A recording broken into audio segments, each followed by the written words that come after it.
cinéma parlant, Hollywood louchait sur Berlin, Paris, Londres et Stockholm. Jalousie ou fascination? Découvrez-le tout de suite.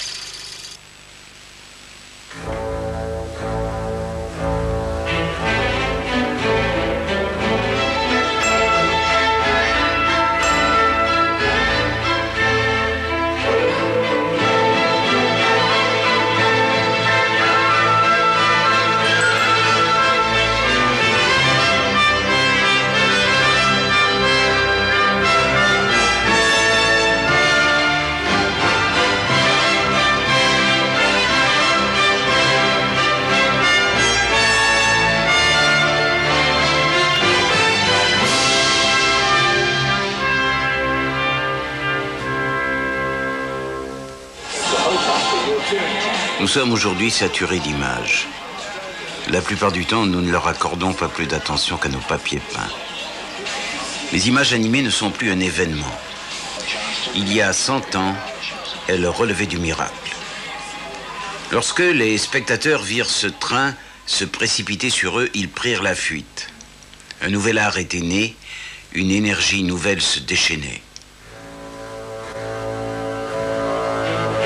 Cette force surgissait de l'obscurité, portée par un rayon de lumière. Dans les premières décennies du cinéma, c'est en Europe que sont nés les plus grands films du monde.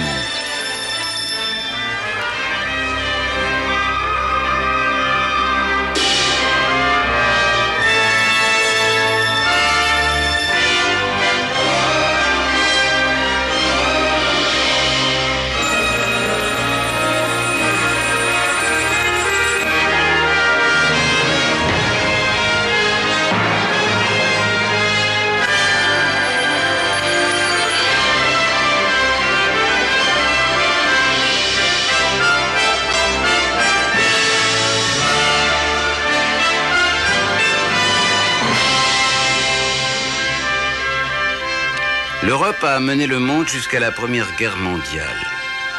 Si elle a été rattrapée par l'Amérique au plan commercial, elle demeure inégalée au plan artistique. En 1894, les films ne pouvaient être vus que par une seule personne à la fois, sur des machines à pièces. La projection sur grand écran et la réalisation de toute une gamme de nouveaux films fut l'objet d'une course, remportée par Louis Lumière, que nous voyons ici dans les années 20 avec sa célèbre caméra. Louis Lumière et son frère Auguste possédaient l'une des plus grandes usines de plaques photographiques d'Europe. Et en 1895, ils présentèrent une série de films. En décembre eut lieu la première représentation publique payante, dont voici le premier film. Des ouvriers sortant de leur usine à Lyon. 35 personnes seulement vinrent à ce spectacle. Et les films duraient moins d'1 minute. Beaucoup étaient des films personnels, comme ici Auguste Lumière avec sa femme et son bébé. Le public était médusé un peu par le bébé et beaucoup par les feuilles qui ondoyaient dans le vent à l'arrière-plan, car on ne connaissait alors que les décors peints du théâtre.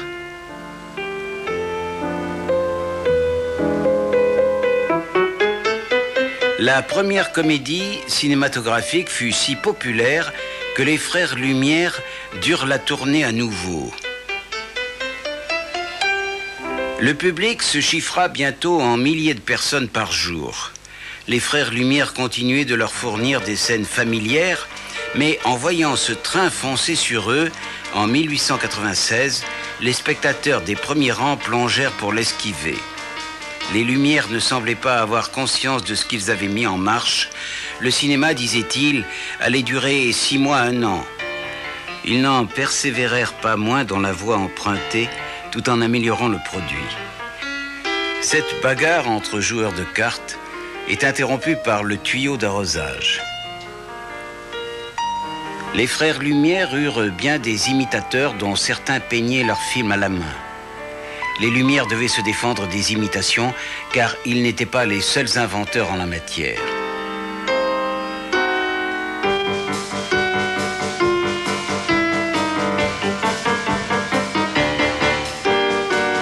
Max Skladanivsky mit au point un appareil qu'il présenta à Berlin 1 mois avant le spectacle des Lumières en décembre. Mais son bioscope était une machine peu pratique nécessitant 2 projecteurs, et fut vite abandonnée. La caméra lumière avait la taille d'une boîte de cigares et servait aussi bien au tirage des copies qu'à la projection.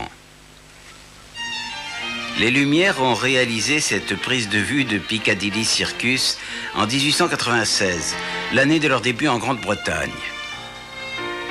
Après une première représentation à Regent Street, ils emménagèrent à l'Empire Theatre à Leicester Square, qu'ils filmèrent également. L'Empire était un music-hall et le cinématographe n'était qu'une petite attraction sur la grande affiche, mais il était immensément populaire. 15 jours plus tard, de l'autre côté de la place, à l'Alhambra, Robert William Paul présentait son animatographe utilisant ses propres caméras et projecteurs. Bientôt, aucun spectacle de music-hall ne put se passer de sa représentation cinématographique. Les Lumières devaient travailler dur pour rester en tête. Ils envoyaient leurs caméramens en des endroits éloignés et dangereux et inventaient de formidables histoires pour maintenir le public en haleine. Les caméramens inventèrent le travelling sans même s'en rendre compte lorsqu'ils installèrent une caméra sur un train. Et ils montrèrent l'ancien Trocadéro à Paris depuis l'ascenseur de la Tour Eiffel.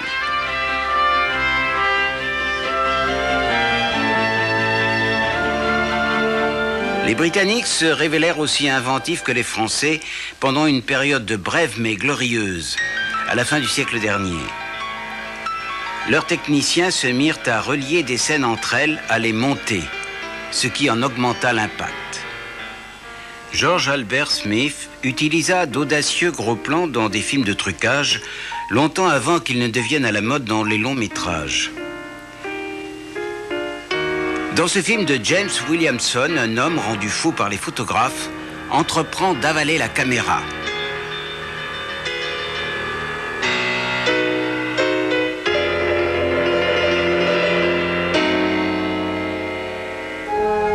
En Angleterre, le cinéma gagna en prestige avec l'apparition de la famille royale. Lors des obsèques de la reine Victoria en 1901, le nouveau roi Édouard VII arrêta un moment le cortège.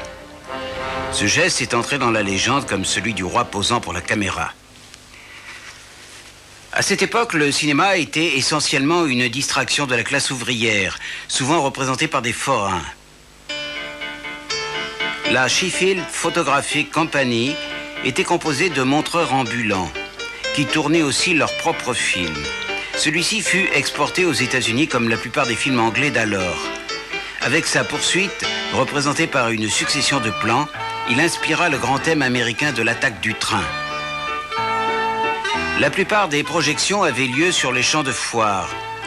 Voici les seules images qui nous restent de la foule qui s'y engouffrait.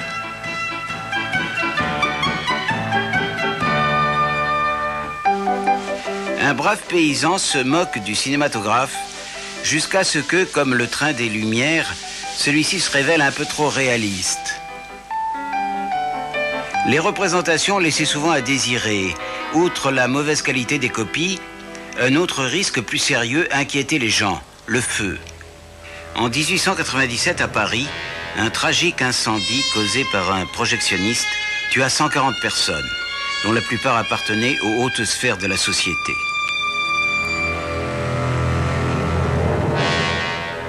Des lois furent votées visant à des constructions plus fonctionnelles.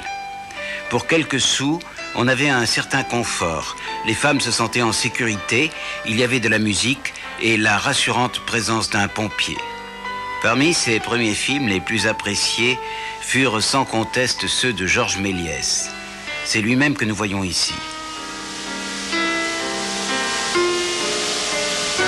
Méliès construisit le premier véritable studio cinématographique à Montreuil, où il tourna quantité de films d'une surprenante inventivité.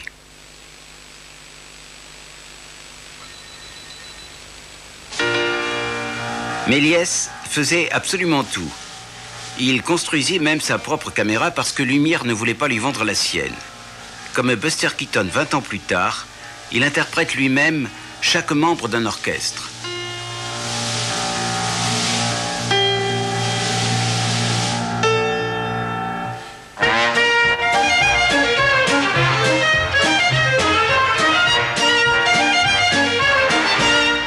Pour ce sacre d'Édouard VII, les caméras ne furent pas autorisées à filmer dans l'abbaye de Westminster. Pour le marché britannique, le producteur Charles Urban confia cette mission à Méliès, qui simula obligeamment le tout dans un petit studio. Ces films étaient souvent coloriés à la main, et plus souvent encore illégalement copiés, surtout en Amérique, où ils avaient un énorme succès.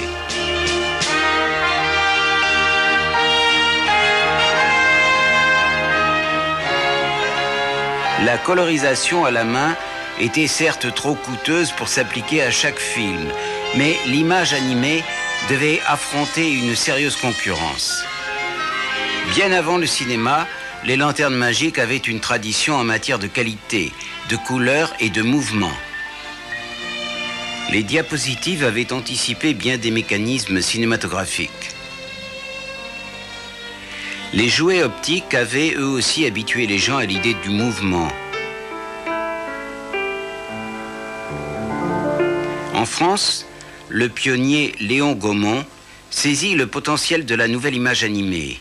Il entreprit la fabrication de matériel et de pellicules, ainsi que de la production de films. Il était en rivalité avec la société Pathé, symbolisée par le coq gaulois, qui agrémentait sa vaste production de films à trucage pour concurrencer Méliès.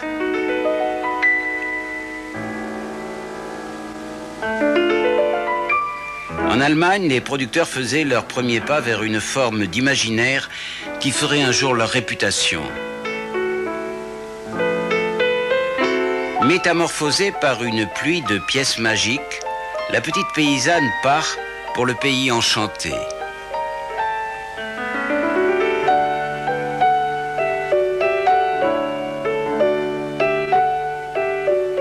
Oskar Mester fut le pionnier du cinéma allemand. Comme tous les cinéastes, Mester connaissait le pouvoir d'attraction du sexe, artistiquement représenté pour contourner la censure. « 20 ans avant l'avènement du son, et avec d'autres producteurs, il présenta des images parlantes en utilisant le gramophone. Il est tout à fait étonnant que ces promoteurs soient parvenus à synchroniser à un stade aussi précoce.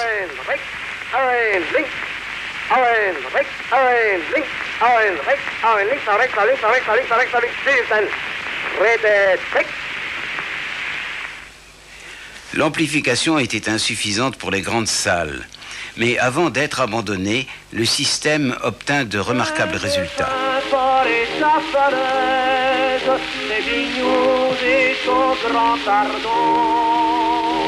J'aime surtout la peuplade qui m'attend au pays breton.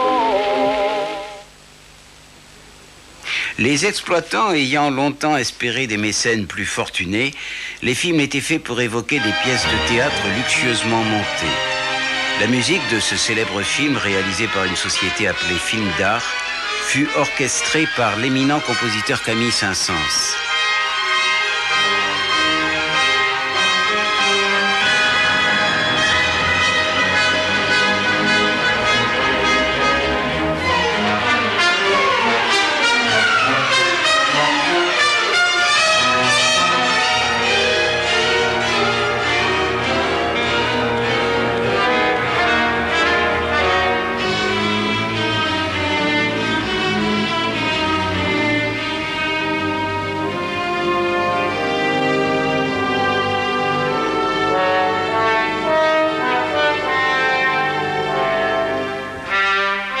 Sarah Bernard, la plus grande actrice française, avait bien compris le nouveau statut du cinéma. Cette production d'1 heure présenta les films de fiction à l'Amérique. En Angleterre, la production cinématographique était encore une industrie artisanale. C'est dans le jardin de cette maison de Walton-on-Thames que fut construit le premier studio de Cecil Hepworth, l'un des grands pionniers du cinéma. Sa petite société commença par produire des centaines de courts-métrages, comme cette comédie de 1901, racontant les mésaventures d'un plombier.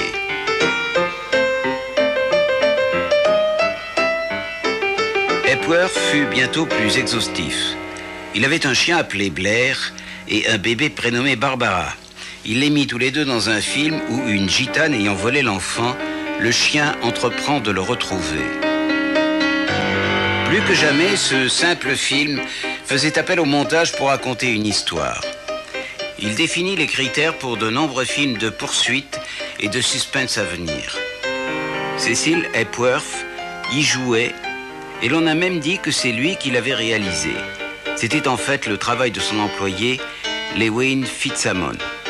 Coût total de la production, 7 livres, 13 shillings et 9 pence.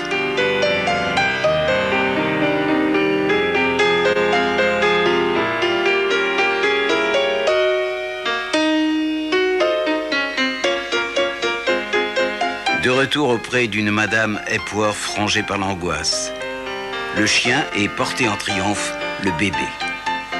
Hepworth en vendit tant de copies de par le monde que le négatif finit par s'user.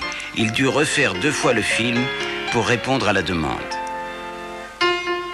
Ce sont les Français qui portèrent le film à suspense à sa perfection.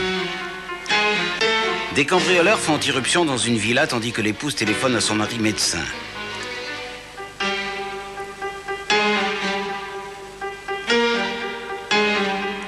Les gros plans, rares à l'époque dans les films de fiction, faisaient apparaître le coq, marque de fabrique de pâté, afin de décourager toute copie illégale.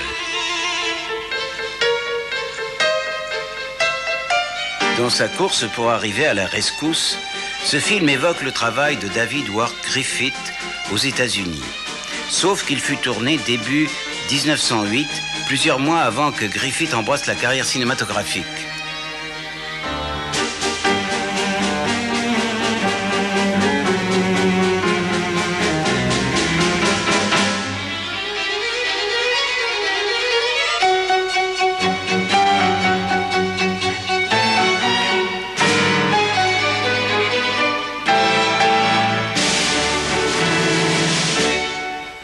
À droite, le grand précurseur Charles Pathé, avec Ferdinand Zecca, son partenaire. Zecca combinait la créativité à un sens du commerce hors du commun. L'excellente qualité de leur production faisait de Pathé la société la plus appréciée du public européen.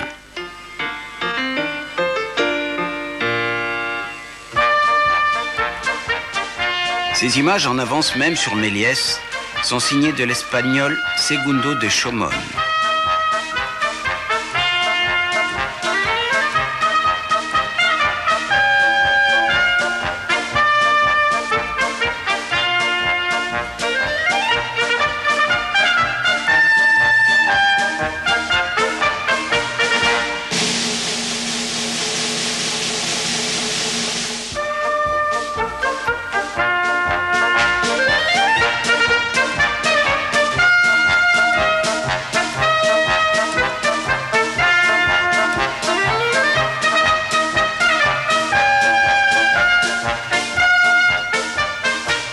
Pour ces films couleurs, Pathé avait installé dans ses usines de Vincennes un système de colorisation au pochoir à la chaîne qui employait une main-d'œuvre féminine. D'autres pays avaient leur propre système. Les Italiens obtenaient cette excellente qualité par la colorisation à la main, puis ils adoptèrent une technique similaire à celle de Pathé.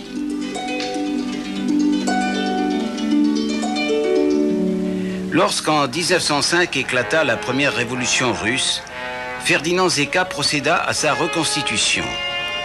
À partir de prises de vue d'une véritable bataille navale russe, fut reproduite la mutinerie à bord du cuirassé Potemkin. Le public dut affronter un épouvantable massacre. Cela peut nous paraître évident aujourd'hui, mais comment les spectateurs pouvaient-ils alors savoir qu'il s'agissait d'une mise en scène ? Les réalisateurs exploitaient la fragile frontière qui sépare la réalité de la fiction. 1910 vit le lancement des actualités hebdomadaires. La couverture par la Gaumont du siège de Sydney Street en 1911 a rendu compte de la tension causée par un événement d'une extrême violence. L'armée et la police avaient encerclé une maison qui abritait des anarchistes russes accusés du meurtre de policiers.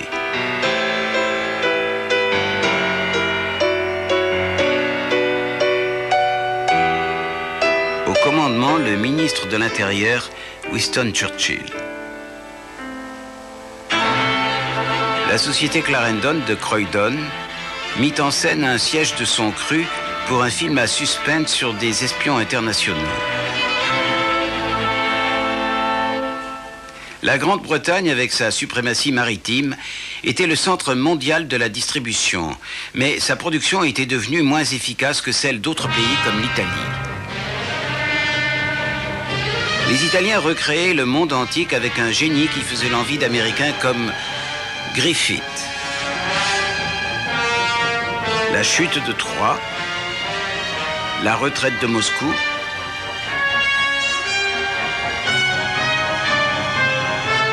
le cinéma italien se tailla une réputation grâce à l'excellente qualité de sa photographie et à la convaincante reconstitution de son lointain passé.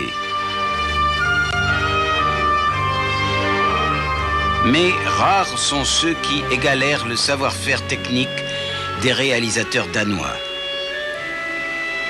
Curieusement, ils décidèrent d'éviter les films historiques. Après Pathé, les studios Nordisk de Copenhague était la société de production la plus importante d'Europe. Ils furent créés en 1906 par Ole Olsen, qui décida que sa société tournerait des films d'une actualité brûlante pour un public international. August Blom mit en scène un film sur la traite des Blanches qui comportait un triptyque. Ces trois éléments devaient être réunis à l'image. Nous étions en 1910.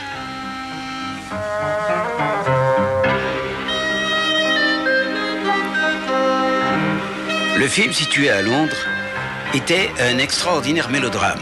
Il fut si populaire que la Nordisk fit une suite, puis une autre, et encore une autre. En 1912, Alfred Lind assuma la mise en scène et la photographie de ce drame dans lequel un funambule accomplit un sauvetage apparemment impossible.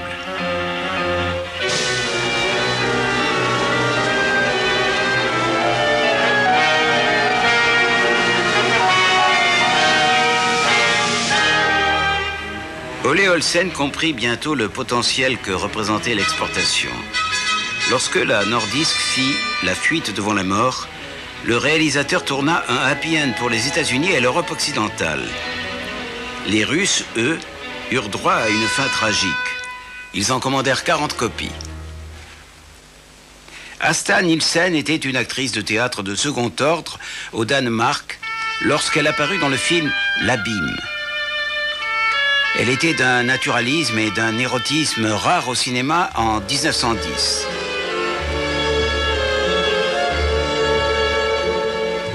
La censure danoise était plus libérale que dans la plupart des autres pays.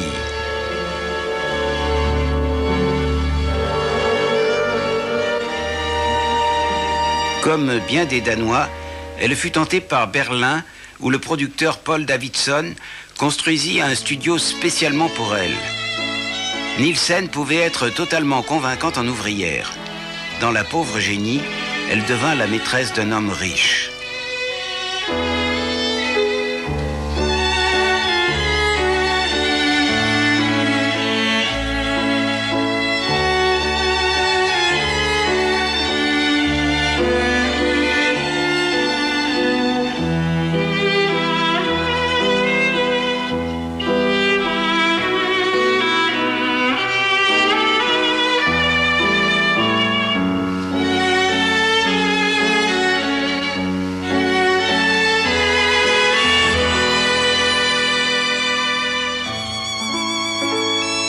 Interprétant une étoile de cinéma, elle tourne en ridicule les comportements de stars.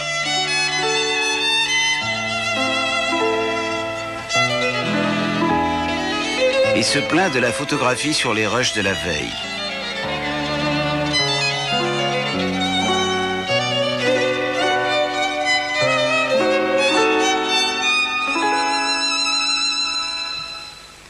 En 1912, Nielsen était l'actrice de cinéma la plus célèbre d'Europe et l'on donnait son nom à des salles.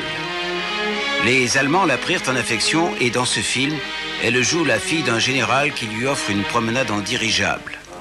Celui-ci inaugura la première ligne aérienne reliant entre elles les principales villes allemandes. C'est depuis ce Zeppelin que furent prises ces vues aériennes de la Ruhr. Asta Nielsen profita de l'occasion pour lancer 5000 prospectus vantant une nouvelle salle.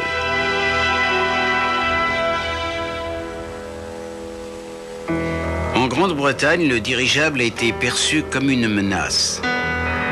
Ce film d'animation de la première heure, réalisé par Walter Boff, porte à l'écran la peur d'une agression allemande. Bien que fort sommaire comparé au travail des Français, il traduisait graphiquement ce sentiment que la Manche ne constituait plus une protection face à l'invasion.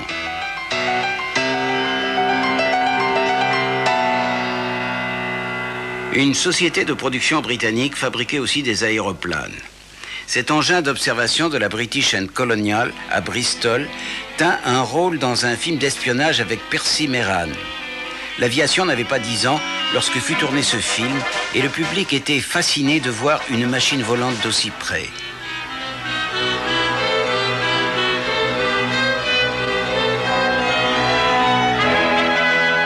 Les sociétés de production se servaient des machines les plus récentes et les plus rapides, et les poursuites devenaient plus techniques et plus inventives.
La course-poursuite avait prêté matière à comédie en France.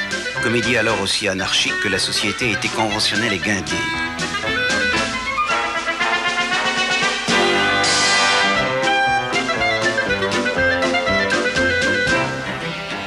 Cette parodie italienne de l'engouement pour le tango semble propulser acteurs et caméras sur un carrousel.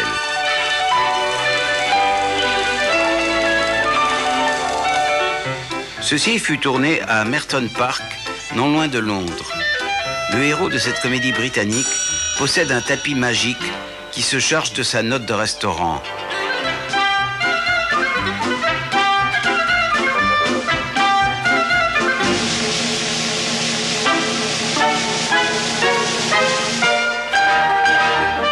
La frénésie s'empare des comédies.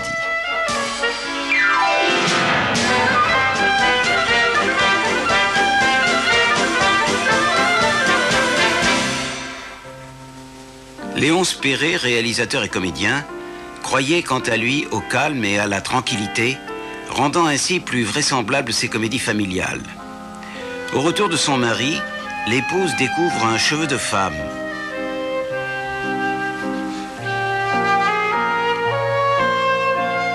Et elle déclare en avoir trouvé 2 autres sur son par-dessus.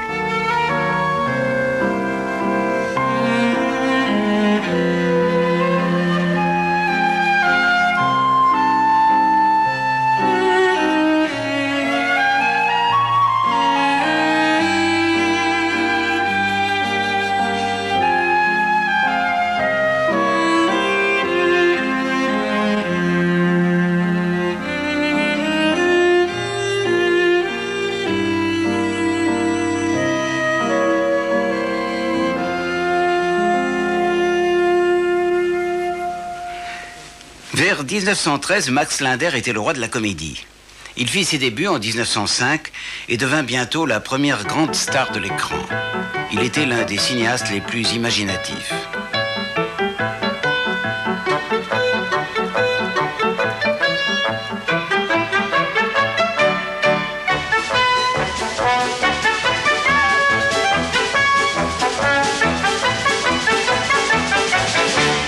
Linder écrivait et réalisait ses propres films depuis 2 ans et il faisait preuve d'une étonnante inventivité comique.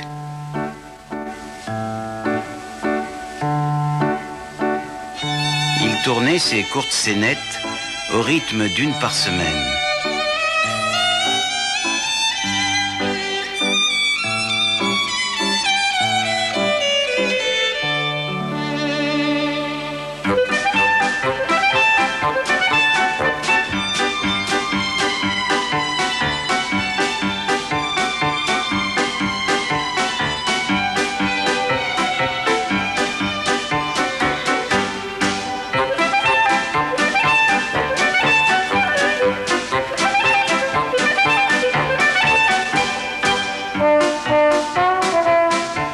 Linder fut l'un des grands inspirateurs de Chaplin, qu'il appelait mon professeur, et réalisa ce film évoquant leur rencontre en 1917.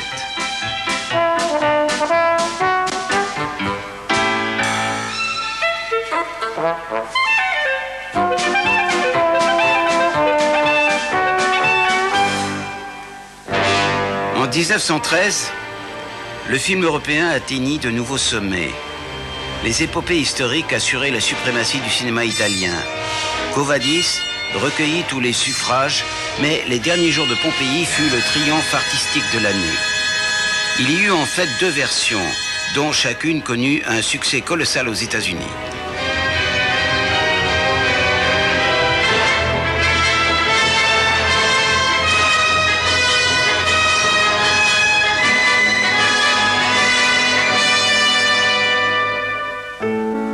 Les industriels italiens investissaient énormément d'argent dans le cinéma.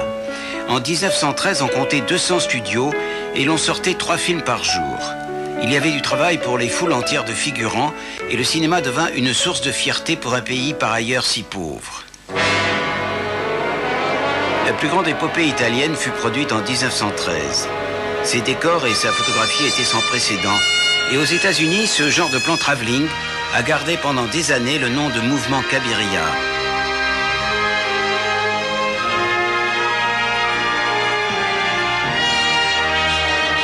L'intrigue évoquait les sacrifices humains au dieu Moloch. Ce genre de péplum attirant un vaste public, il fallait construire de plus grandes salles. Le Gaumont Palace à Paris comptait 3500 places. Et il fallait des films plus longs pour remplir ces grands cinémas. Celui-ci durait près de 2 heures. Il racontait l'histoire du kidnapping d'une petite fille et son sauvetage par un membre du gang. Il était réalisé par le comédien Léonce Perret, qui se révéla à la hauteur de n'importe quel metteur en scène.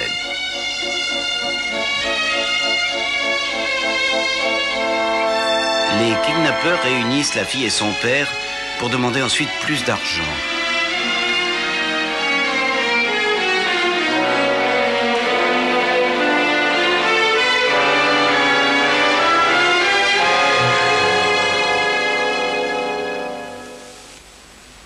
Germinal fut le plus dérangeant des nouveaux films.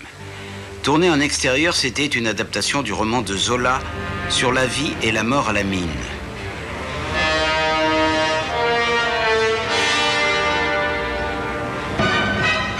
Lorsque les mineurs se mettent en grève, on fait appel à l'armée.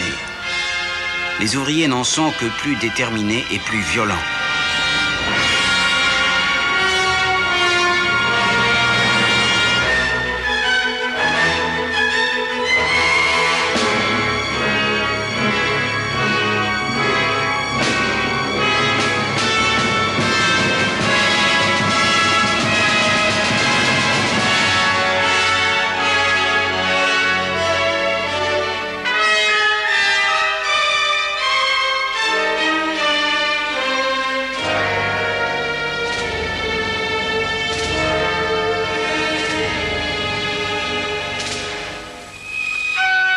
Les Danois nous donnèrent un autre maître de la réalisation avec Benjamin Christiansen, qui jouait avec la lumière comme s'il l'avait inventée pour ce film d'espionnage situé lors d'une guerre imaginaire.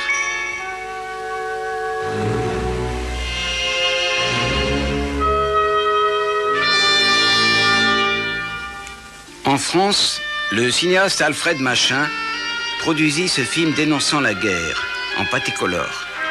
Cette histoire d'aviateur fut réalisée alors que les militaires considéraient que les aéroplanes ne pouvaient guère servir qu'à des missions de reconnaissance.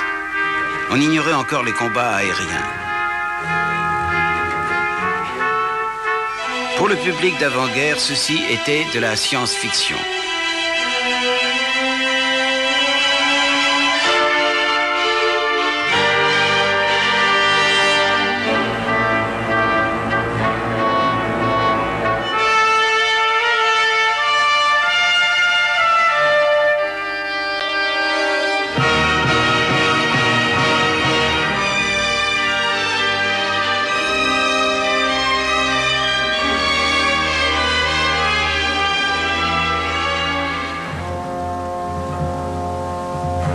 Il y avait de l'ironie dans ce film pacifiste danois en 1914.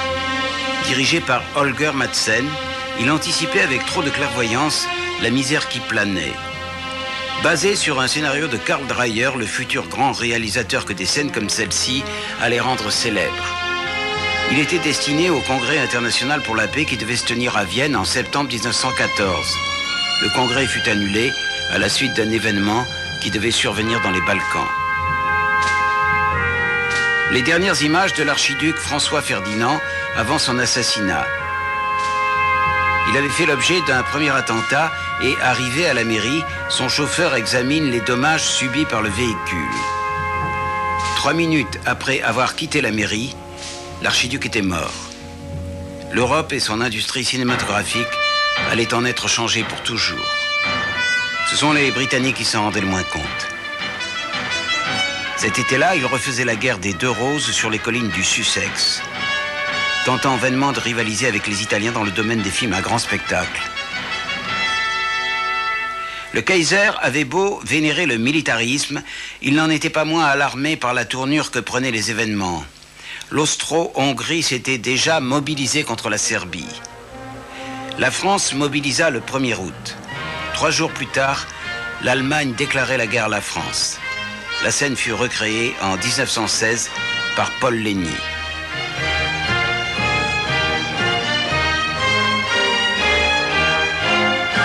Lorsque les Français partirent par milliers pour le front, leur industrie cinématographique fut paralysée du jour au lendemain.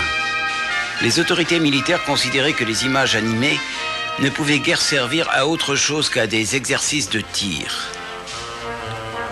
L'armée britannique a interdit les caméras à proximité des hostilités. Elle ressentait comme une indignité que l'on brosse un portrait pour que s'en délectent les étrangers. À défaut de la guerre elle-même, les actualités couvraient les effets de celle-ci, annonçant leur reportage avec une jubilation malsaine.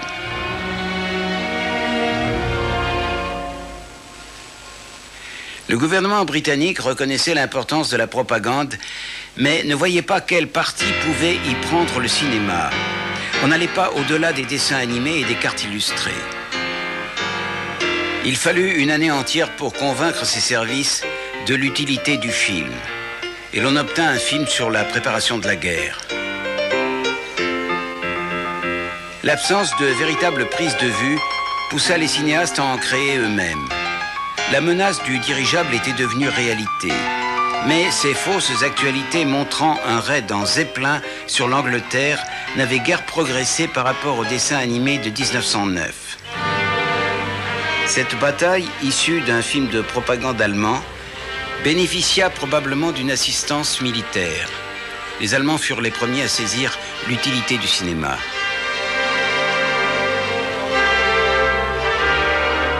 La propagande allemande n'était pas agressive, car l'occupant cherchait à se faire bien voir des occupés.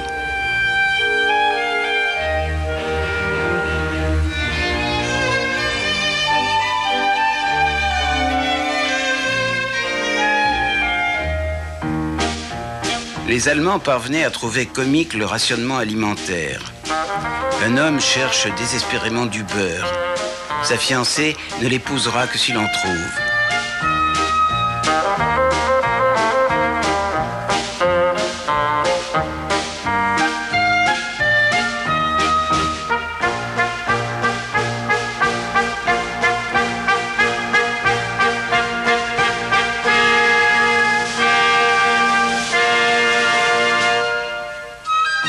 Afin de résoudre le problème, il lui offre une vache pour son anniversaire.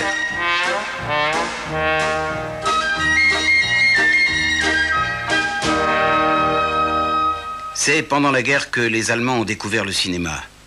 Et ils découvrirent Lubitsch. Ernst Lubitsch était un comique juif qui devint réalisateur. Il débordait de talent et ce qui allait devenir le Lubitsch-Tausch était déjà présent dans ses premières comédies.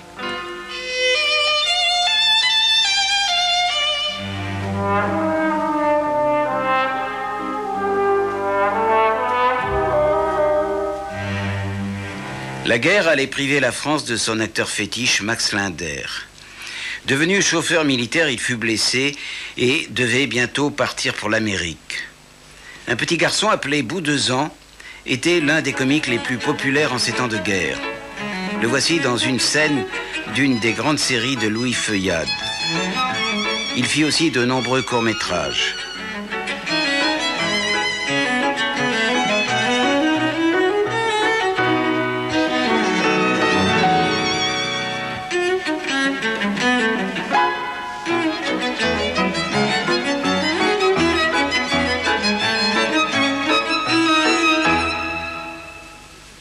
L'Italie entre en guerre en mai 1915 aux côtés des Alliés.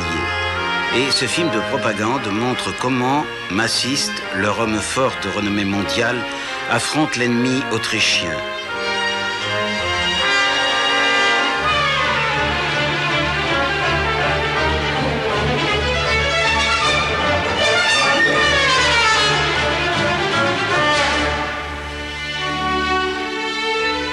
L'Italie, qui avait été tant admirée, fut obligée de réduire sa production.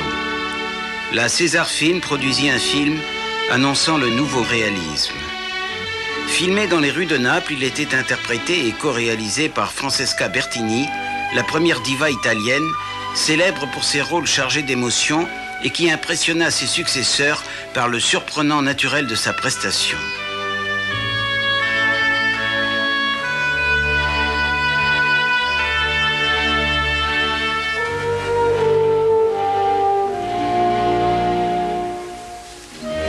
Sa rivale, Lydia Borelli, avait un jeu d'un lyrisme passionné, plus en accord avec l'image de la diva. Elle enrichit la langue italienne d'un nouveau mot, le borellisme.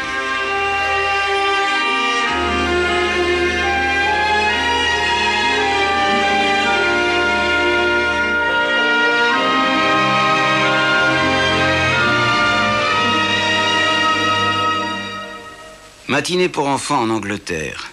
Mais enfants ou adultes, les cinémas faisaient ça le comble pour la première fois. Il paraissait primordial de montrer l'Angleterre, l'Angleterre des traditions, l'Angleterre pour qui les troupes se battaient. Ce film fut réalisé par Rex Wilson et la photographie en fut assurée par l'Italien Silvano Balboni. La beauté rurale de la France fut immortalisée à l'écran avec un plus grand sentiment d'urgence, car trop de choses avaient été détruites depuis le début de la guerre. Comment savoir jusqu'où le front allait s'étendre? Le midi de la France, la Camargue et bien d'autres décors naturels avaient été utilisés dans Zygomar, le précurseur de la série. Débordant d'action, ce film à épisodes devint la coqueluche du public dans le monde entier.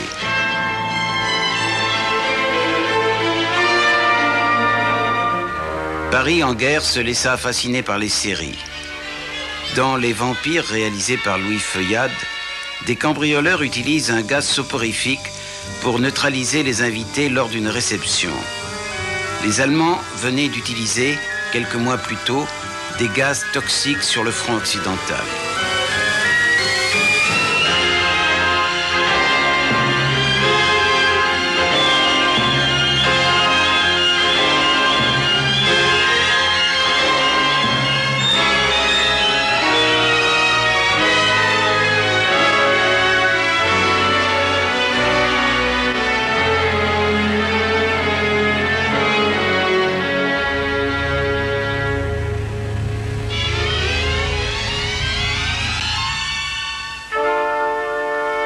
Homunculus était l'équivalent allemand.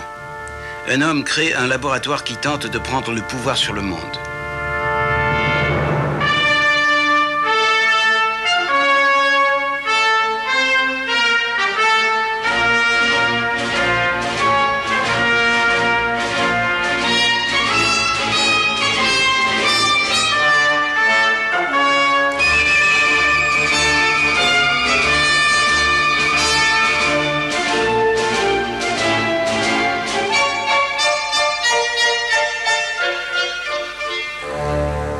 Les Allemands luttaient sur plusieurs fronts. Ils combattaient les Russes à l'Est et les autorités voulaient recruter autant de Polonais que possible. Paul Leni, qui allait devenir un directeur artistique et un réalisateur de renom, réalisa son premier film en Pologne.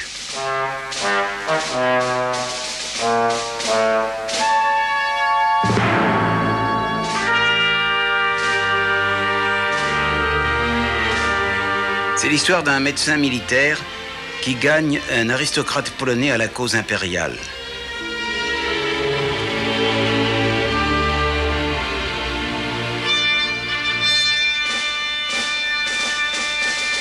Les Français s'étaient mis à montrer régulièrement des scènes de front au public avec une série d'actualités appelées les Annales de la guerre.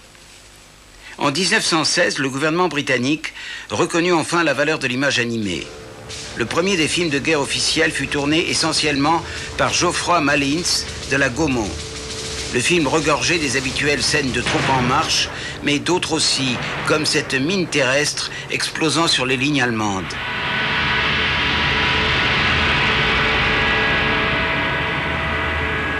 Les batailles étaient certes vues de loin, mais pour le public britannique, tout cela était d'une stupéfiante nouveauté. Il ne pouvait pas savoir que cette scène d'assaut avait été reproduite à l'arrière et que ces mourants qui l'avaient tellement impressionné étaient des comédiens. Ce film attira des centaines de milliers de personnes qui n'étaient jamais allées au cinéma auparavant et il modifia la perception britannique de cet art. Le ministre de la guerre devint féru de cinéma et des employés de la société Epworth apprirent aux officiers le maniement du matériel cinématographique. Le Canadien Lord Beaverbrook, qui allait devenir ministre de l'Information, était un fervent admirateur du cinéma. Il chargea toute une flotte de camions de l'armée, équipés de projecteurs, de porter la propagande jusque dans les villages et les camps militaires les plus éloignés. En France, on projetait des films jusque dans les cinémas du front, dont certains continuaient, même si, pilonnés par l'artillerie, ils tenaient à peine debout. Les plus populaires étaient les films de Chaplin et les westerns. Mais les soldats aimaient surtout les films de guerre. Ils hurlaient de rire devant des films comme cette production danoise, plus proche de la naissance d'une nation, la récente épopée de Griffith, que de la véritable guerre. La véritable guerre ne ressemblait pas à tout cela, mais elle avait été bien saisie sur pellicule. La couverture allemande de la guerre était particulièrement saisissante car des unités de combat armées de caméras avaient été envoyées à l'action par un nouveau bureau de la photographie des forces armées, le BUFA, Bild und Filmamt. Ces unités firent un film sur Manfred von Richthofen, le Baron Rouge, et les as de l'aviation sur le front occidental. Pour tourner cette scène époustouflante, on installa une caméra automatique sur une aile afin d'immortaliser cette bataille aérienne avec un avion britannique.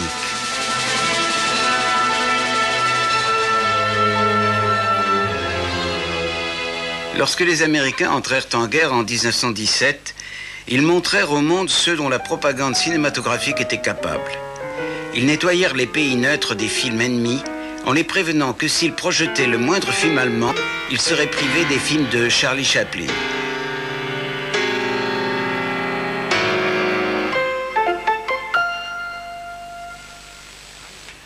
Le Kaiser et son haut commandement s'inquiétaient des dommages causés par cette propagande. Le général Ludendorff rédigea un document qui consacrait la fondation d'une nouvelle société, l'UFA. Il est d'une extrême importance que soient tournés des films ayant le plus grand impact possible. Ludendorff voulait une machine nationale de propagande. Les banquiers y virent une occasion de mettre la main sur l'argent de l'État. Les cinéastes s'en servirent pour tourner des films qu'ils voulaient faire. Des années durant, le cinéma allemand avait été dominé par la Nordisch danoise. L'UFA mit fin à cet état de choses en reprenant son réseau de distribution. Curieusement, l'UFA distribua ce film pacifiste de la Nordisk, jadis banni, où une courageuse infirmière s'élevait contre la guerre. Le cinéma danois avait atteint son zénith avec ce film de Benjamin Christiansen. Sa réalisation faisait preuve de plus d'imagination que tout ce qui avait été fait jusqu'alors.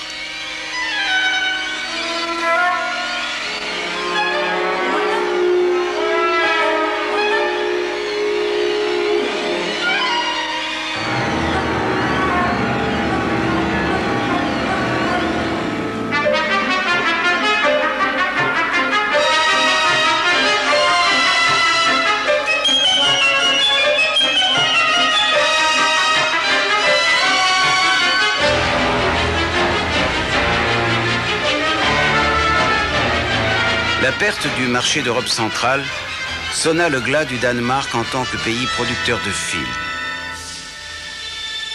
En ces lieux et places s'élevait une nouvelle industrie allemande, fondée sur l'UFA, elle-même formée d'une kyrielle de sociétés comme celle-ci, qui réalisa ce film de Paul Wegener. En tant que machine de propagande, l'échec de l'UFA fut total. Même les appels pour les emprunts de guerre comme ce jeune Siegfried furent réalisés ailleurs. Mais elle fit l'acquisition de nombreux talents, notamment du réalisateur Ernst Lubitsch, l'ancien comique juif dont les comédies débordantes de vie comptaient parmi les rares plaisirs de ceux qui, à l'intérieur du pays, souffraient de la faim et de la misère.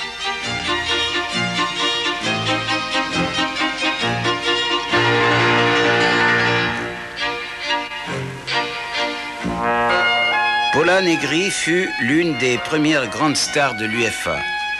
La première de Carmen eut lieu dans la nuit du 8 novembre 1918 au son des tirs d'artillerie.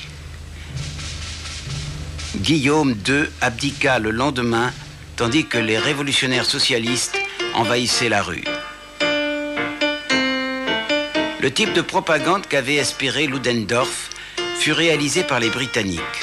Ce court-métrage du ministère de l'Information est signé Epworth.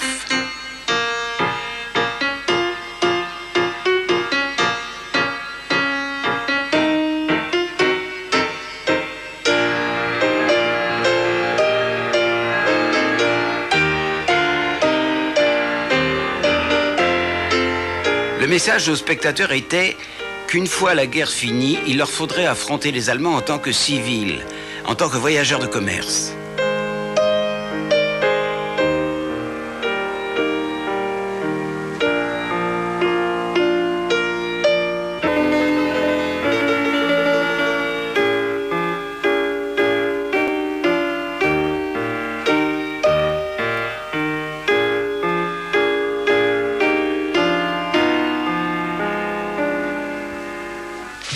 D'après Herbert Brennan, l'armée allemande avait déjà envahi la Grande-Bretagne avec des convois motorisés.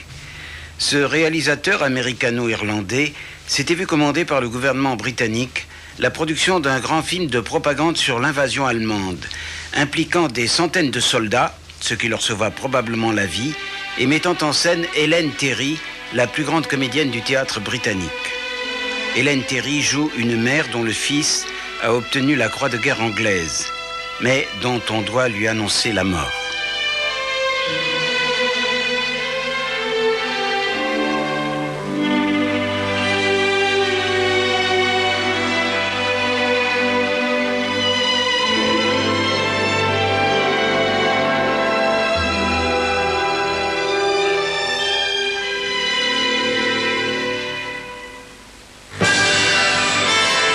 Ce film fut rattrapé par l'armistice et mis au rebut.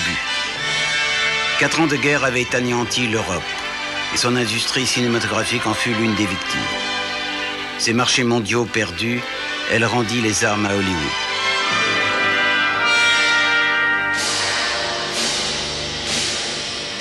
Avec tant de millions de morts, l'Europe avait atteint son point le plus bas. Si le cinéma avait perdu son pouvoir commercial, la guerre lui avait donné un nouveau regard.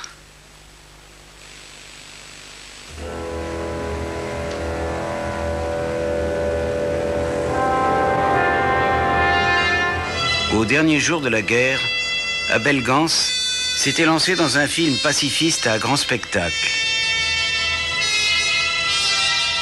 Sous les yeux du poète-soldat Jean Diaz, les morts se lèvent pour demander des comptes aux vivants.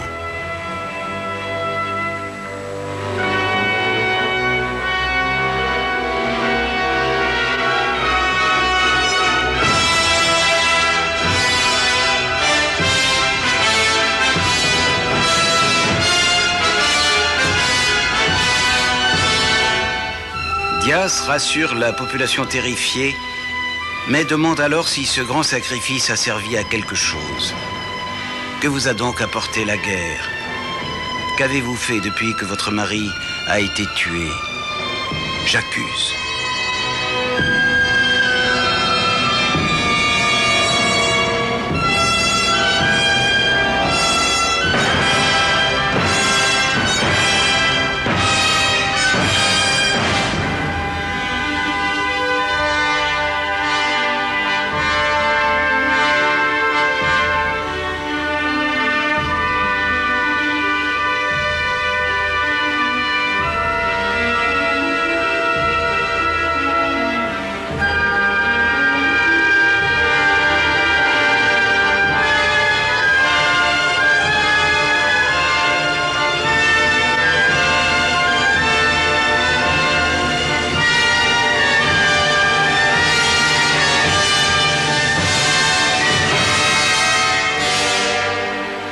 Quand Abel Gance a tourné cette scène, un général lui a demandé « Qui accusez-vous » Il répliqua « J'accuse la guerre, j'accuse l'homme, j'accuse la stupidité universelle. »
Italienne fut produite en 1913. Ses décors et sa photographie étaient sans précédent. Et aux États-Unis, ce genre de plan travelling a gardé pendant des années le nom de mouvement Cabiria.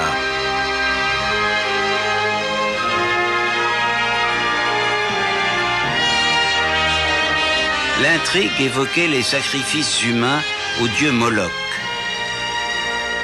Ce genre de péplum attirant un vaste public, il fallait construire de plus grandes salles. Le Gaumont Palace à Paris comptait 3500 places. Et il fallait des films plus longs pour remplir ces grands cinémas. Celui-ci durait près de 2 heures. Il racontait l'histoire du kidnapping d'une petite fille et son sauvetage par un membre du gang. Il était réalisé par le comédien Léonce Perret, qui se révéla à la hauteur de n'importe quel metteur en scène.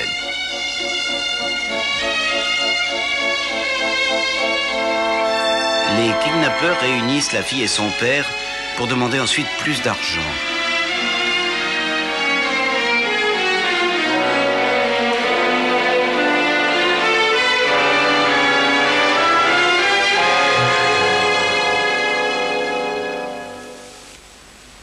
Germinal fut le plus dérangeant des nouveaux films. Tourné en extérieur, c'était une adaptation du roman de Zola sur la vie et la mort à la mine.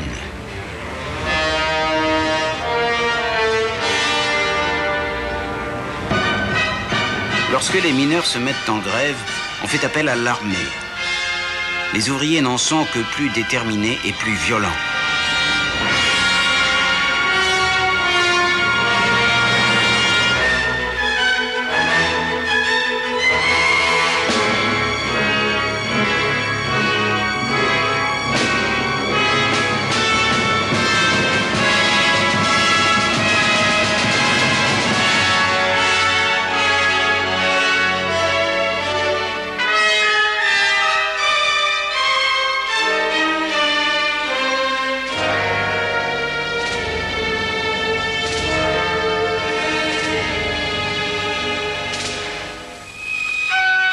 Les Danois nous donnèrent un autre maître de la réalisation avec Benjamin Christiansen, qui jouait avec la lumière comme s'il l'avait inventée pour ce film d'espionnage situé lors d'une guerre imaginaire.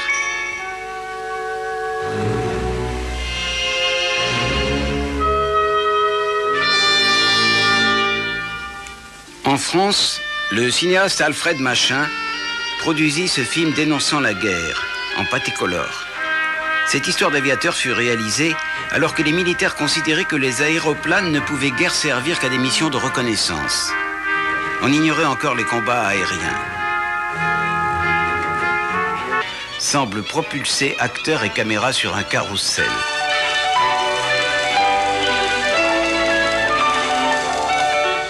Ceci fut tourné à Merton Park, non loin de Londres.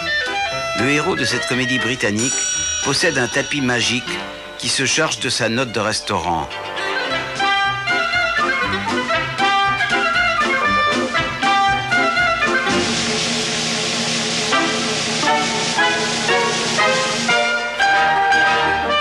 La frénésie s'empare des comédies.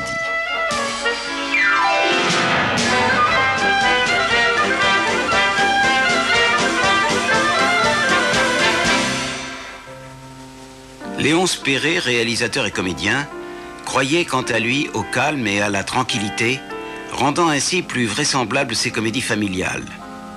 Au retour de son mari, l'épouse découvre un cheveu de femme.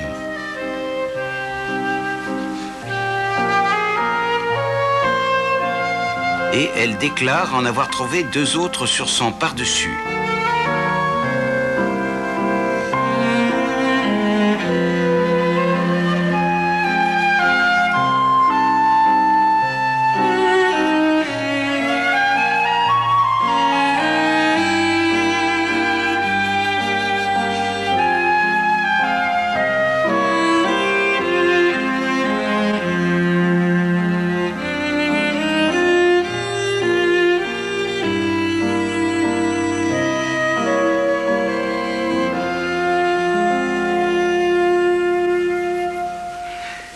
Vers 1913, Max Linder était le roi de la comédie. Il fit ses débuts en 1905 et devint bientôt la première grande star de l'écran. Il était l'un des cinéastes les plus imaginatifs.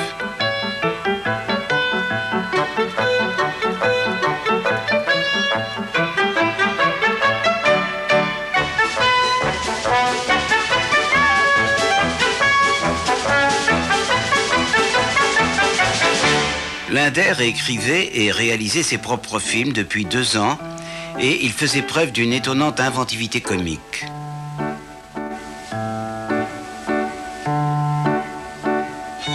Il tournait ses courtes scénettes au rythme d'1 par semaine.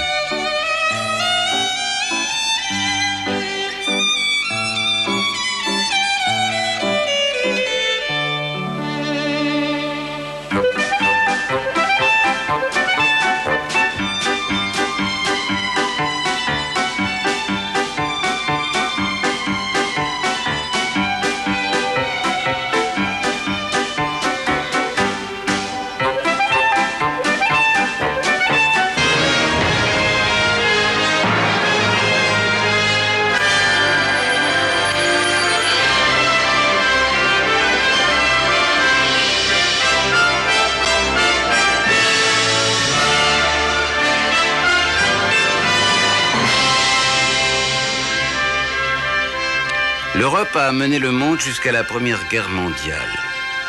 Si elle a été rattrapée par l'Amérique au plan commercial, elle demeure inégalée au plan artistique. En 1894, les films ne pouvaient être vus que par une seule personne à la fois, sur des machines à pièces. La projection sur grand écran et la réalisation de toute une gamme de nouveaux films fut l'objet d'une course, remportée par Louis Lumière, que nous voyons ici dans les années 20 avec sa célèbre caméra. Louis Lumière et son frère Auguste possédaient l'une des plus grandes usines de plaques photographiques d'Europe. Et en 1895, ils présentèrent une série de films. En décembre eut lieu la première représentation publique payante, dont voici le premier film. Des ouvriers sortant de leur usine à Lyon. 35 personnes seulement vinrent à ce spectacle. Et les films duraient moins d'1 minute. Beaucoup étaient des films personnels, comme ici Auguste Lumière avec sa femme et son bébé. Le public était médusé un peu par le bébé et beaucoup par les feuilles qui ondoyaient dans le vent à l'arrière-plan, car on ne connaissait alors que les décors peints du théâtre.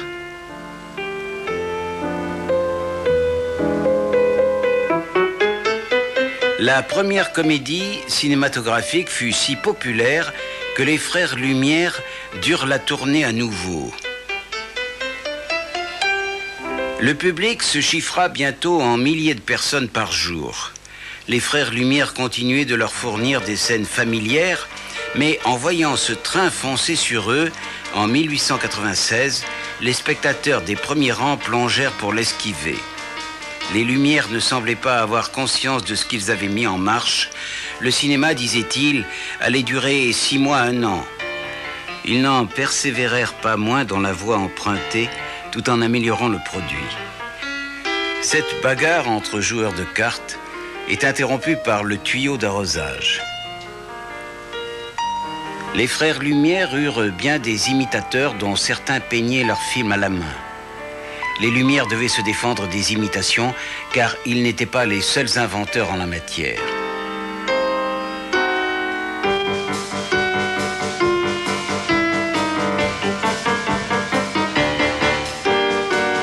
Max Skladanivsky mit au point un appareil qu'il présenta à Berlin 1 mois avant le spectacle. Le premier des films de guerre officiels fut tourné essentiellement par Geoffroy Malins de la Gaumont. Le film regorgeait des habituelles scènes de troupes en marche, mais d'autres aussi, comme cette mine terrestre explosant sur les lignes allemandes.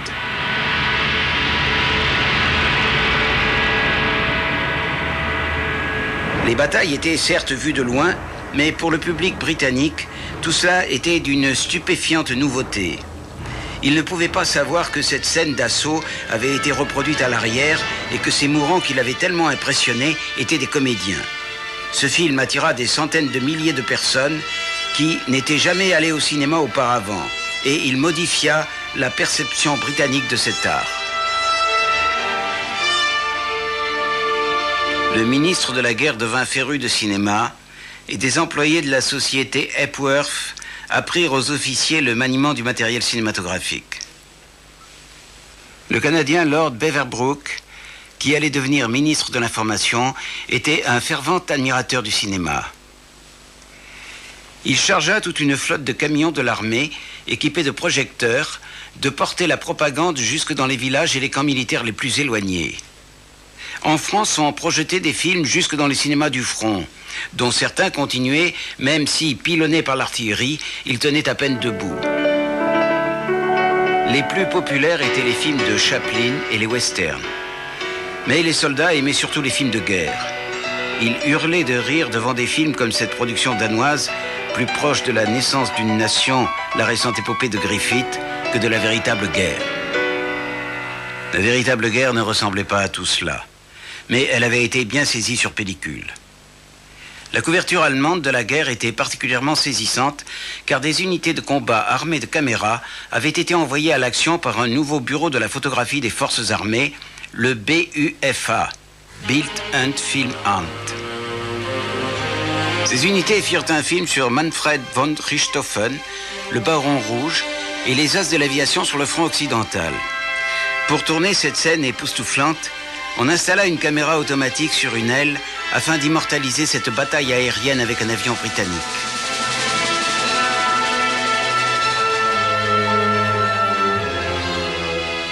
Lorsque les Américains entrèrent en guerre en 1917, ils montrèrent au monde ceux dont la propagande cinématographique était capable. Ils nettoyèrent les pays neutres des films ennemis en les prévenant que s'ils projetaient le moindre film allemand, ils seraient privés des films de Charlie Chaplin.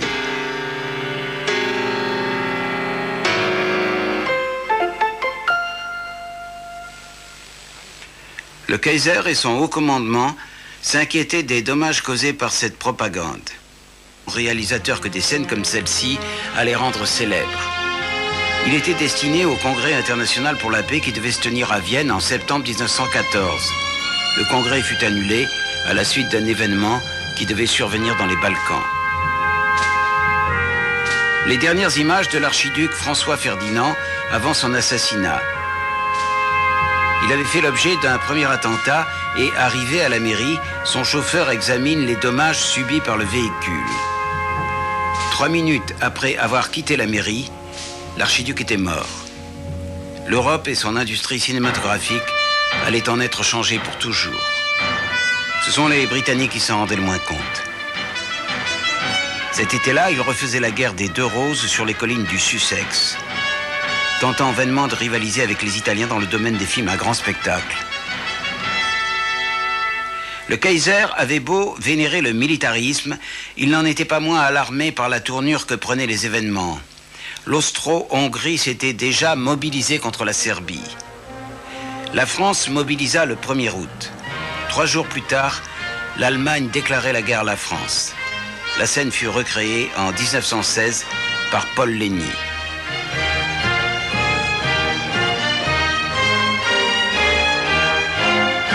Lorsque les Français partirent par milliers pour le front, leur industrie cinématographique fut paralysée du jour au lendemain.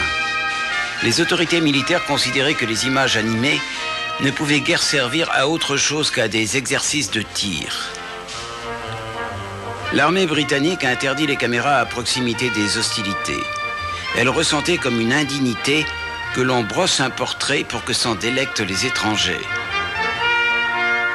À défaut de la guerre elle-même, les actualités couvraient les effets de celle-ci, annonçant leur reportage avec une jubilation malsaine.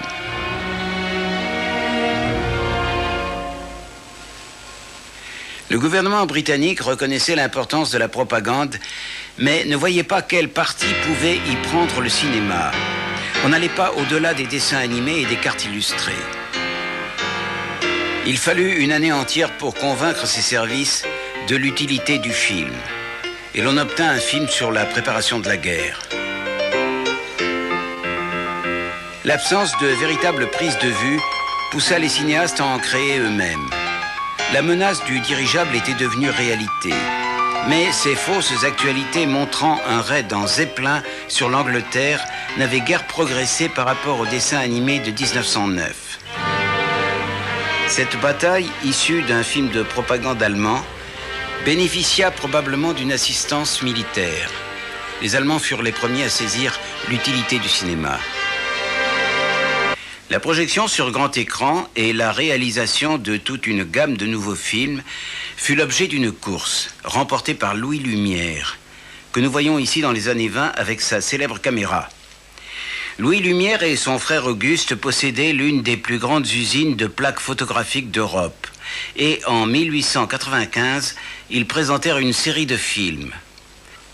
En décembre eut lieu la première représentation publique payante, dont voici le premier film. Des ouvriers sortant de leur usine à Lyon. 35 personnes seulement vinrent à ce spectacle, et les films duraient moins d'une minute. Beaucoup étaient des films personnels, comme ici Auguste Lumière avec sa femme et son bébé. Le public était médusé un peu par le bébé et beaucoup par les feuilles qui ondoyaient dans le vent à l'arrière-plan, car on ne connaissait alors que les décors peints du théâtre.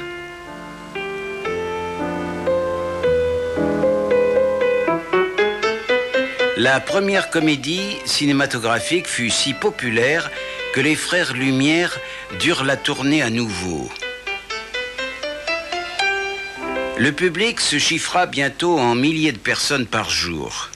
Les frères Lumière continuaient de leur fournir des scènes familières, mais en voyant ce train foncer sur eux, en 1896, les spectateurs des premiers rangs plongèrent pour l'esquiver. Les Lumières ne semblaient pas avoir conscience de ce qu'ils avaient mis en marche. Le cinéma, disait-il, allait durer 6 mois à 1 an. Ils n'en persévérèrent pas moins dans la voie empruntée, tout en améliorant le produit. Cette bagarre entre joueurs de cartes est interrompue par le tuyau d'arrosage. Les frères Lumière eurent bien des imitateurs dont certains peignaient leurs films à la main. Les Lumière devaient se défendre des imitations car ils n'étaient pas les seuls inventeurs en la matière.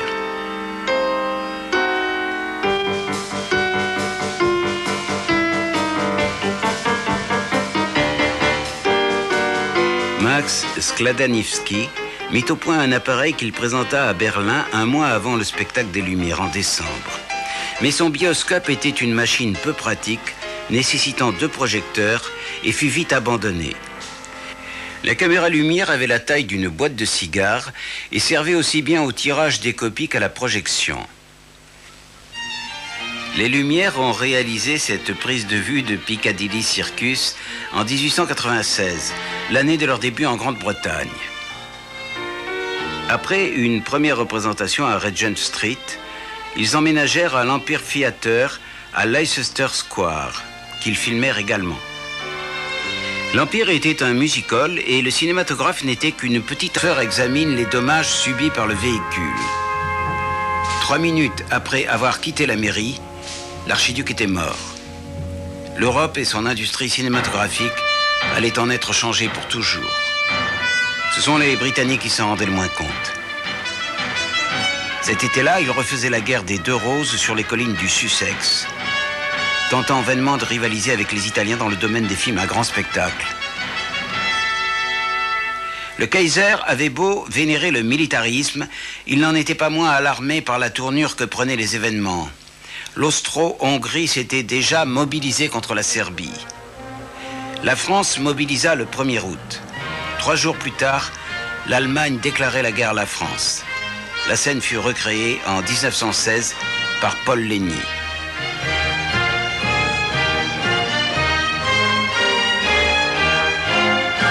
Lorsque les Français partirent par milliers pour le front, leur industrie cinématographique fut paralysée du jour au lendemain. Les autorités militaires considéraient que les images animées ne pouvaient guère servir à autre chose qu'à des exercices de tir.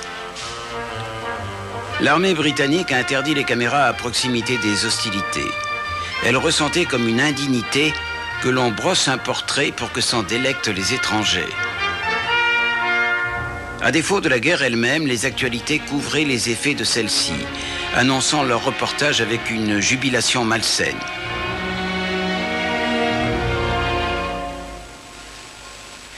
Le gouvernement britannique reconnaissait l'importance de la propagande, mais ne voyait pas quel parti pouvait y prendre le cinéma. On n'allait pas au-delà des dessins animés et des cartes illustrées. Il fallut une année entière pour convaincre ses services de l'utilité du film. Et l'on obtint un film sur la préparation de la guerre. L'absence de véritable prise de vue poussa les cinéastes à en créer eux-mêmes. La menace du dirigeable était devenue réalité. Mais ces fausses actualités montrant un raid en Zeppelin sur l'Angleterre n'avaient guère progressé par rapport au dessin animé de 1909. Cette bataille, issue d'un film de propagande allemand, bénéficia probablement d'une assistance militaire. Les Allemands furent les premiers à saisir l'utilité du cinéma.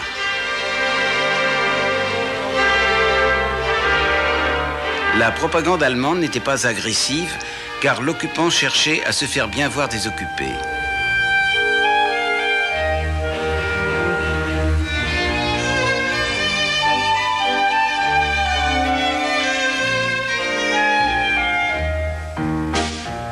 Les Allemands parvenaient à trouver comique le rationnement alimentaire.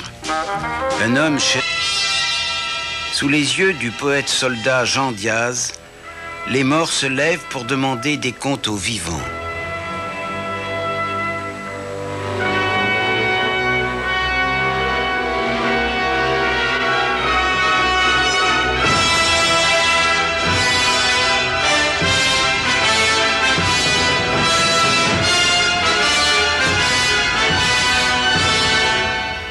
Diaz rassure la population terrifiée, mais demande alors si ce grand sacrifice a servi à quelque chose. Que vous a donc apporté la guerre? Qu'avez-vous fait depuis que votre mari a été tué? J'accuse.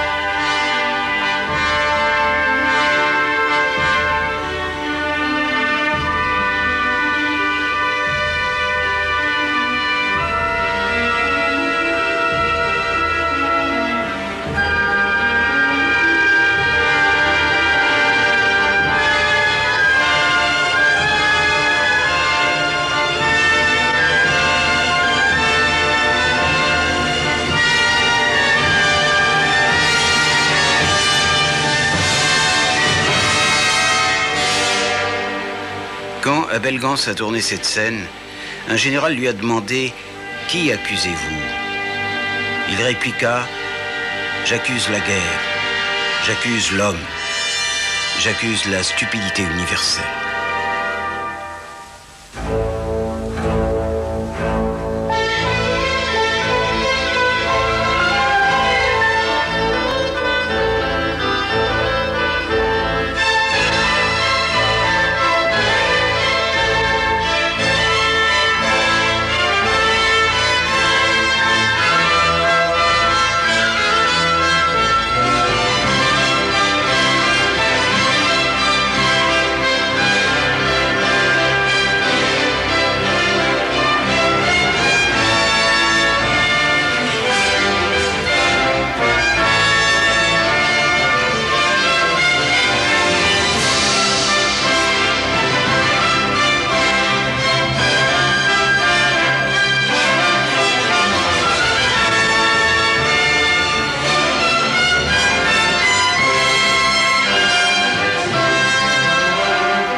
Il y avait de l'ironie dans ce film pacifiste danois en 1914.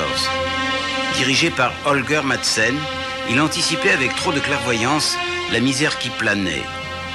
Basé sur un scénario de Karl Dreyer, le futur grand réalisateur que des scènes comme celle-ci allaient rendre célèbre. Il était destiné au Congrès international pour la paix qui devait se tenir à Vienne en septembre 1914. Le congrès fut annulé à la suite d'un événement qui devait survenir dans les Balkans. Les dernières images de l'archiduc François Ferdinand avant son assassinat. Il avait fait l'objet d'un premier attentat et, arrivé à la mairie, son chauffeur examine les dommages subis par le véhicule. 3 minutes après avoir quitté la mairie, l'archiduc était mort. L'Europe et son industrie cinématographique allaient en être changées pour toujours. Ce sont les Britanniques qui s'en rendaient le moins compte. Cet été-là, ils refaisaient la guerre des 2 roses sur les collines du Sussex, tentant vainement de rivaliser avec les Italiens dans le domaine des films à grand spectacle. Le Kaiser avait beau vénérer le militarisme, il n'en était pas moins alarmé par la tournure que prenaient les événements. L'Austro-Hongrie s'était déjà mobilisée contre la Serbie. La France mobilisa le 1er août.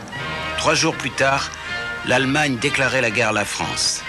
La scène fut recréée en 1916 par Paul Lény.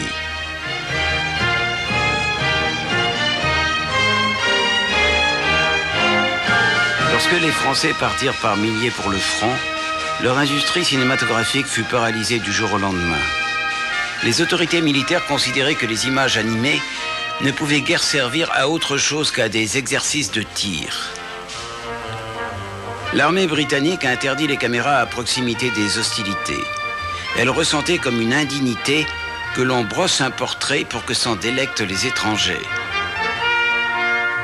À défaut de la guerre elle-même, les actualités couvraient les effets de celle-ci, annonçant leur reportage avec une jubilation malsaine.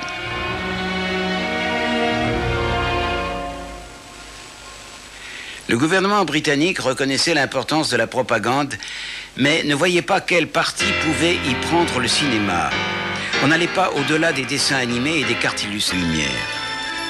Dans les premières décennies du cinéma, c'est en Europe que sont nés les plus grands films du monde.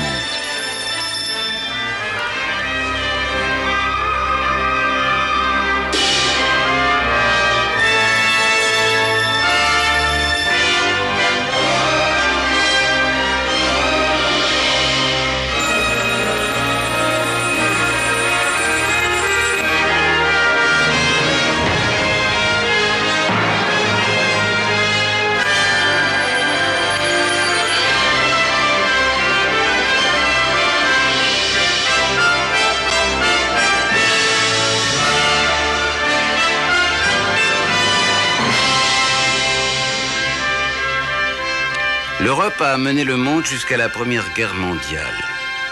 Si elle a été rattrapée par l'Amérique au plan commercial, elle demeure inégalée au plan artistique. En 1894, les films ne pouvaient être vus que par une seule personne à la fois, sur des machines à pièces. La projection sur grand écran et la réalisation de toute une gamme de nouveaux films fut l'objet d'une course, remportée par Louis Lumière, que nous voyons ici dans les années 20 avec sa célèbre caméra. Louis Lumière et son frère Auguste possédaient l'une des plus grandes usines de plaques photographiques d'Europe. Et en 1895, ils présentèrent une série de films. En décembre eut lieu la première représentation publique payante, dont voici le premier film. Des ouvriers sortant de leur usine à Lyon. 35 personnes seulement vinrent à ce spectacle. Et les films duraient moins d'1 minute. Beaucoup étaient des films personnels, comme ici Auguste Lumière avec sa femme et son bébé. Le public était médusé un peu par le bébé et beaucoup par les feuilles qui ondoyaient dans le vent à l'arrière-plan, car on ne connaissait alors que les décors peints du théâtre.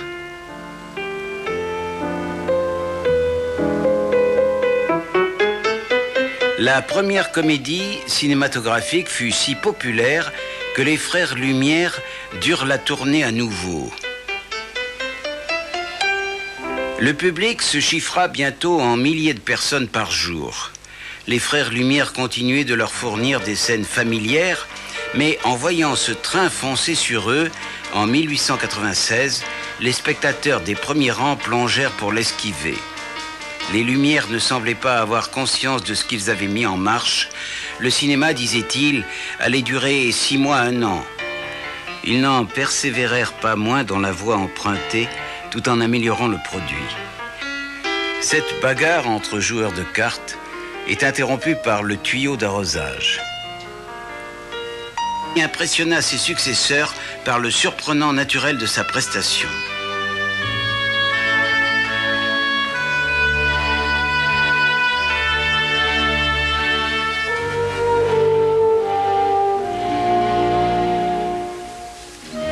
Sa rivale, Lydia Borelli, avait un jeu d'un lyrisme passionné, plus en accord avec l'image de la diva. Elle enrichit la langue italienne d'un nouveau mot, le borellisme.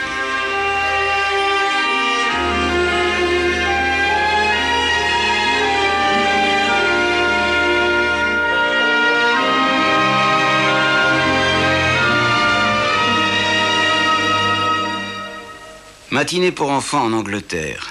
Mais enfants ou adultes, les cinémas faisaient ça le comble pour la première fois. Il paraissait primordial de montrer l'Angleterre, l'Angleterre des traditions, l'Angleterre pour qui les troupes se battaient.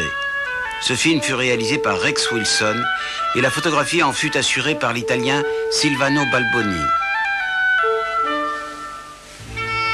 La beauté rurale de la France fut immortalisée à l'écran avec un plus grand sentiment d'urgence, car trop de choses avaient été détruites depuis le début de la guerre. Comment savoir jusqu'où le front allait s'étendre?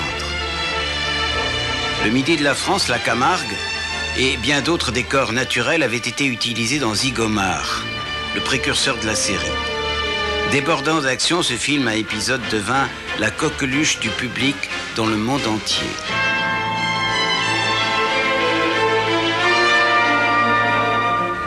Paris en guerre se laissa fasciner par les séries. Dans Les Vampires, réalisé par Louis Feuillade, des cambrioleurs utilisent un gaz soporifique pour neutraliser les invités lors d'une réception. Les Allemands venaient d'utiliser, quelques mois plus tôt, des gaz toxiques sur le front occidental.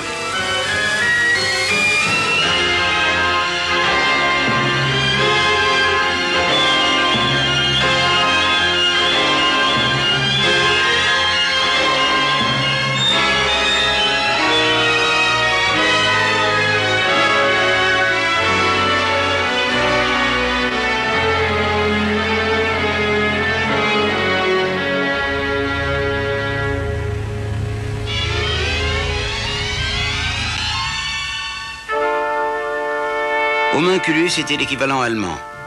Un homme crée un laboratoire qui tente de prendre le pouvoir sur le monde.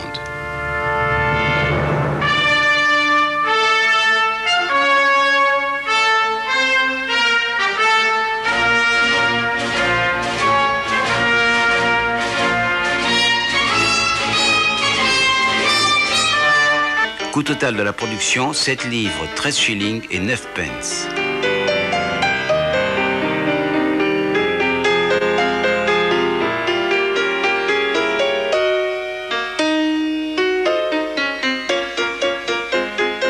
De retour auprès d'une Madame Epworth rongée par l'angoisse.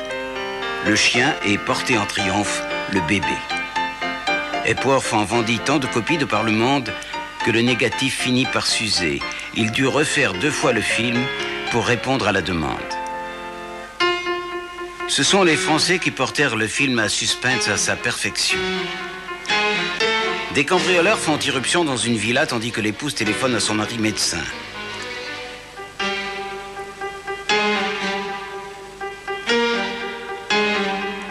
Les gros plans, rares à l'époque dans les films de fiction, faisaient apparaître le coq, marque de fabrique de pâté, afin de décourager toute copie illégale. Dans sa course pour arriver à la rescousse, ce film évoque le travail de David Wark Griffith aux États-Unis. Sauf qu'il fut tourné début 1908, plusieurs mois avant que Griffith embrasse la carrière cinématographique.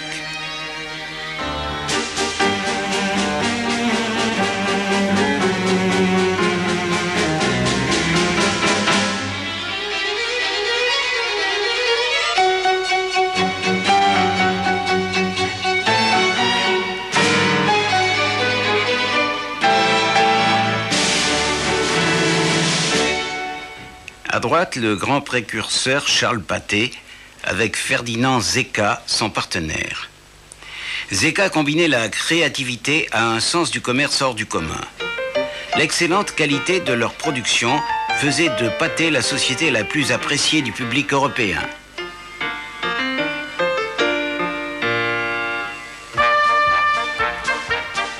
Ces images, en avance même sur Méliès, sont signées de l'espagnol Segundo de Chomón.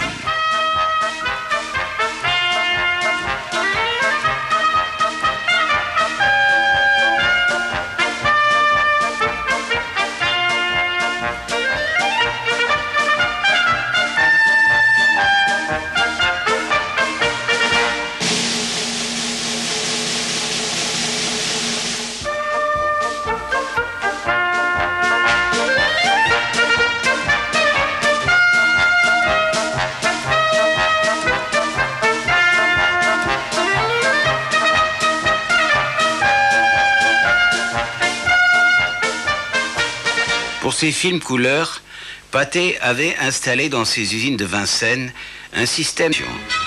Lorsque la Nordisk fit La fuite devant la mort, le réalisateur tourna un happy end pour les États-Unis et l'Europe occidentale.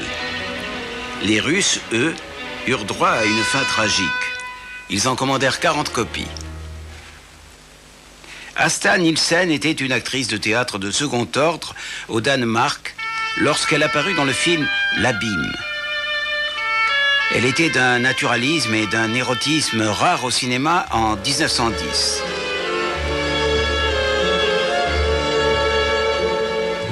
La censure danoise était plus libérale que dans la plupart des autres pays.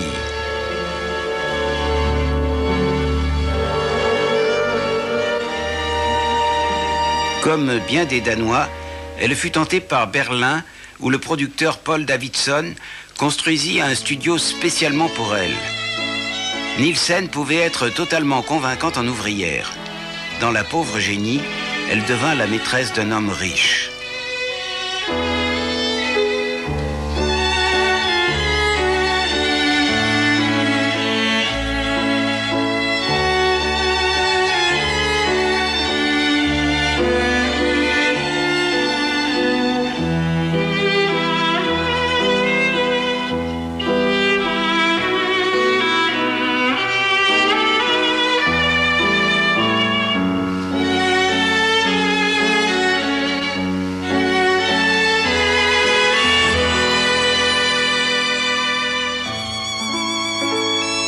Interprétant une étoile de cinéma, elle tourne en ridicule les comportements de stars.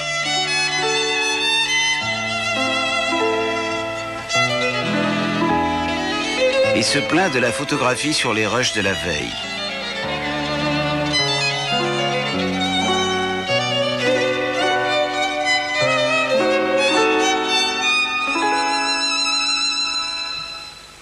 En 1912, Nielsen était l'actrice de cinéma la plus célèbre d'Europe et l'on donnait son nom à des salles. Les Allemands la prirent en affection et dans ce film, elle joue la fille d'un général qui lui offre une promenade en dirigeable. Celui-ci inaugura la première ligne aérienne reliant entre elles les principales villes allemandes. C'est depuis ce Zeppelin que furent prises ces vues aériennes de la Ruhr. Asta Nielsen profita de l'occasion pour lancer 5000 prospectus vantant une nouvelle salle.